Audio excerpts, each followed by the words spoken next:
Wali Kota Banjarmasin mengeluarkan surat edaran himbauan bagi seluruh warga ASN di lingkup pemerintah kota, pelaku usaha, mahasiswa, pelajar untuk mengenakan pakaian sasirangan pada 11 Maret 2023 ini.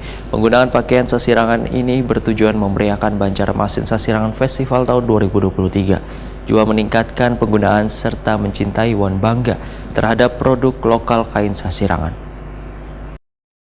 Wali Kota Banjarmasin Ibnu Sina mengeluarkan surat edaran himbauan bagi seluruh warga, aparatur sipil negara di lingkup pemerintah kota, pelaku usaha, mahasiswa, pelajar untuk mengenakan pakaian sasirangan pada 11 Maret 2023 ini. Penggunaan pakaian sasirangan ini bertujuan untuk memeriahkan Banjarmasin Sasirangan Festival tahun 2023 sekaligus sebagai upaya meningkatkan penggunaan serta mencintai bangga terhadap produk lokal kain sasirangan sebagai pakaian sehari-hari dalam berbagai aktivitas. Sehingga perlu adanya gerakan bersama-sama memakai produk lokal atau kain sasirangan di wayah perayaan-perayaan besar. Demikian diperintahkan Wali Kota Banjarmasin Ibnu Sina, Wetakuni Prima TV jelang tengah hari Jumat 10 Maret 2023. Ibnu Sina mengajak seberatan lembaga, pemerintah, warga, pelaku usaha hingga satuan pendidikan untuk menggunakan kain sasirangan mulai dari berbentuk kemeja, kaos maupun jaket. Ini adalah untuk menggugah kesadaran warga kita.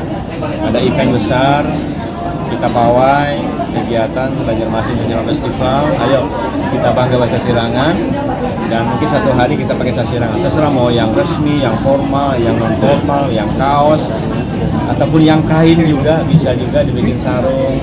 Kemudian juga yang sudah siap pakai juga bisa dipakai. Intinya adalah kita ramaikan satu hari itu untuk bangga bersasirangan.